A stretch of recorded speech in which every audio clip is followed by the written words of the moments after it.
I'm Sean Myers, now joined by the head coach of the Greensburg Salem Golden Lions hockey team, Corey Mentch, before his team plays in the Class Single A Penguins Cup Championship matchup against Chartiers Valley. And it's been a heck of a run for you and your team, Corey. To get to this point, you had to knock off some favorites, really. Quaker Valley was the top seed from your division. You also knocked off Shaler area in the semifinals after you opened things with the victory against Plum. It has not been easy, but in the three games that you've prevailed in the postseason, what has been the common thread? We're playing a very complete team game. We got guys getting in the way. The Shaler team that we played, that's the highest scoring team in Single A. Every single person that had an opportunity to get in front of a puck on Tuesday night was doing, or on Wednesday night was doing. So, we bought into a more defensively sound game, and Tristan has been unbelievable. Since really the end of the regular season, but especially in these playoffs. Now, it's been a little bit of a Cinderella run just based on the seeding. But to be honest, I thought heading into this season, your team was one of the favorites. You made it to the semis last year. You went 17-3. You returned the vast majority, although you did lose some really good players that we'll get to in a moment. But were the expectations before the first game of the season that this is a place you could realistically be? Oh, absolutely. Yeah, we had the discussion at our very first practice once we were done with summer workouts. And the conversation there was what's our goal here? We're a senior laden team. We have 10 seniors on this team. And before the question could even get out of my mouth, Penn's Cup was the first word that I heard. This has been the goal from the get-go, especially after the way last season ended. No, I mentioned you did lose some pretty notable players. No one more notable than Owen Tudich, who I think was one of the best players that I saw in the PIHL last season. He'd been such a key component. So that was a big void. How has your team and maybe some individual guys stepped up to fill that void? Yeah, well, we've had the offense to step up and fill that. That was never a concern. I knew that we were going to have offense to step up and fill, what Owen left with. And that's not taking anything away from how good of a player he was. You're absolutely right. He's probably the best player I've coached, and I've been involved in the PIHL for 7 years now at various levels. I have only seen a handful of players that are on that echelon. My biggest concern was who was going to step up and fill that leadership gap. We did return one of our juniors from last year who wore a letter on his jersey, came back, obviously as a senior this year, and he's wearing the C. So we knew we had that, but the question was how was that leadership void going to be filled from the rest of those seniors? And, that's where they have really stepped up to kind of take over that locker room and fill the void that Owen left, that Sammy Spigarelli left last year. We had a really strong locker room last year from a leadership perspective, and they stepped up in a big way to fill that void. Now, to be completely honest, in Class Single A, it is a challenge just to get to the postseason. It's kind of a massive classification compared to Double A, where the vast majority of the teams get in. Same with Triple A. In the regular season, I think one of the biggest goals is just to qualify for the playoffs because it's far from a given. It was a little rocky at times, but then you made enough of a surge to get in. Was there any point where you thought maybe this season was going to get away? And if so, what did you see in terms of changes down the stretch? Yeah, I'll tell you what, after the last game that we lost at the end of January was that game to Shaler. We lost 8-1. That was a stretch where we had been missing various guys in the lineup every night. Every night it was just a turnstile of players who were out with injury and illness and suspension in a couple of cases. And we were fighting it bad. And coming into that Shaler game, that was a much needed 2 points, and we just laid an egg. It was just a very odd game. And after that one, yeah, I was concerned. I was very, very concerned. The path at that point was difficult. And especially in our division, the way that Single A was run this year, our division was so difficult, so incredibly difficult. Looking ahead at that point, we had North Catholic, we had Shaler, we had Quaker Valley, we had Indiana left on the schedule. So we had three of the top teams that we were going to have to play.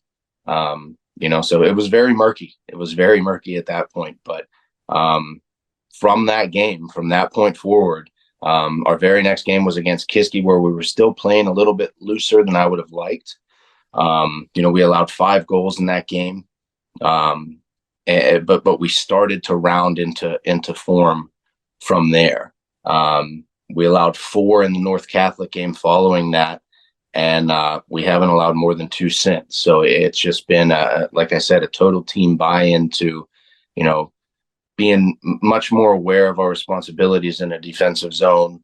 But the buy-in, especially since the end of the last 2 regular season games and now carrying over into the playoffs, where, guys are sacrificing everything, in terms of getting in front of pucks.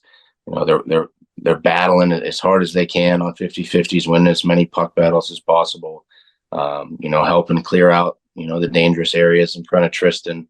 It's been a complete team effort. So you get the victory against Plum to open the playoffs. Then you go against Quaker Valley, which I mentioned is one of the 2 number 1 seeds. For those unaware, there's a blue division number 1 seed and a gold division number 1. But the Quakers had been one of the best teams. So was there a point in that game that you kind of realized, or maybe the players more specifically realized, we can do this, we can knock off a top seed? Well, that was our second to last regular season game. Against Quaker, that we actually took 5-2 down at their place. And that was the point. We had been playing well. We had a back and forth affair against North Catholic that we prevailed. We beat McDowell on our senior night, and that left us with Quaker and Indiana to finish out the schedule. And that was, at that point in time, the 1 and 2, what ended up the 1 and 2 seeds in our division. So that was we knew that was kind of going to be the litmus test. And we came out and played a great game against Quaker. We won that 5-2, and it was at that point that we realized this is, it's working here. What we're doing here is working. We just got to keep the momentum going.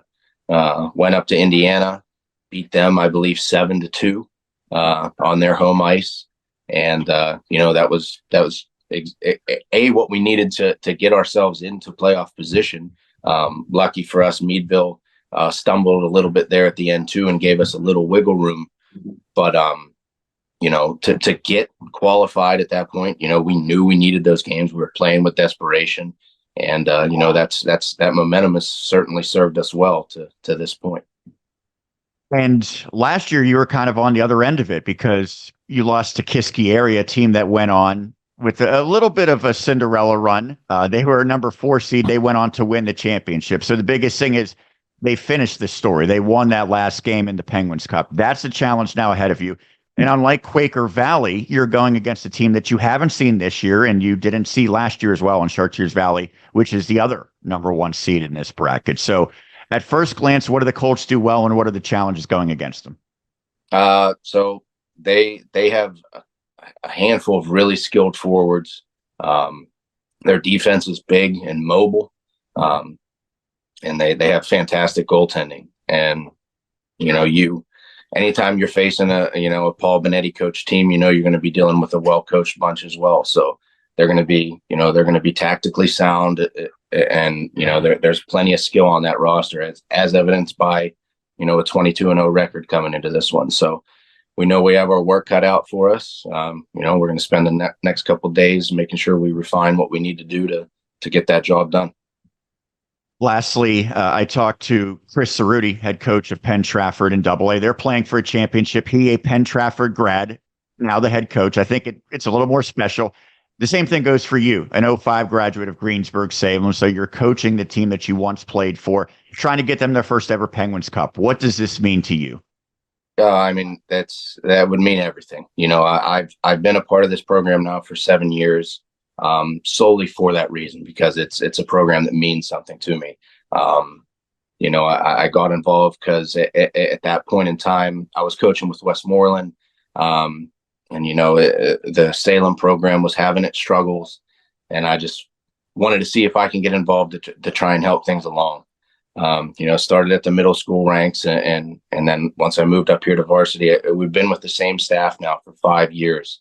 And we've been really working to cultivate this, this culture where we expect success and we want to be one of the top tier teams. And we've done that, but we haven't been able to get over the hill. Despite being a really good team for 5 years now, there were couple of weird snafus that kept us out of the playoffs. A 3-team tiebreaker at one point that kept us out.